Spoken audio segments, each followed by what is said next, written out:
Chuck, good morning. We've been talking all week about the differences between President Biden's case with classified documents and that of former President Trump at Mar-a-Lago, the volume of documents, the obstruction involved in handing them back to the National Archives. But this president now does have a special counsel looking into this. He's got a Republican Party in the House that says it's going to look into this very closely. Meanwhile, the debt limit is coming on Thursday, by the way, with this new Congress. How big a problem is this for President Biden? Look, it's a huge political problem. I don't know if it's much of a legal problem, per se, but I think it's a huge political problem because you don't know where the special counsel investigation is going. I mean, look, if you now listen to the rationale that Merrick Garland, the Attorney General, used, both for the decision to name a special counsel to investigate Trump and the decision to do a special counsel to investigate Biden, look, I don't think it's out of the question that the Hunter Biden investigation that is currently being handled separately by a U.S. attorney in Delaware doesn't get folded into a special counsel investigation.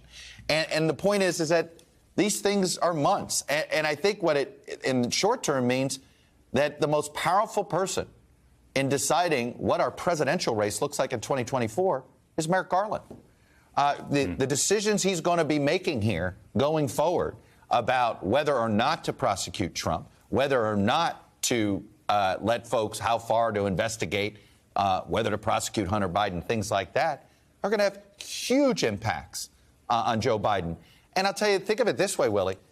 I mean, with the cliche, a week is a lifetime in politics, we really lived it this week. Joe Biden really lived it this week. A week ago, he looked like truly not only the leader of the Democratic Party, but the leader the Democrats wanted as leader of their party. And now this could only raise all the questions again that were all there before the midterms. And gives House Republicans something more to chew on here. Chuck, thanks so much. We'll look for much more this morning on Meet the Press when Chuck is joined by Democratic Senator Debbie Stabenow of Michigan, former Deputy Attorney General Rod Rosenstein, and Republican Senator Ron Johnson of Wisconsin. Hey, thanks for watching. Don't miss the Today Show every weekday at 11 a.m. Eastern, 8 Pacific on our streaming channel, Today All Day.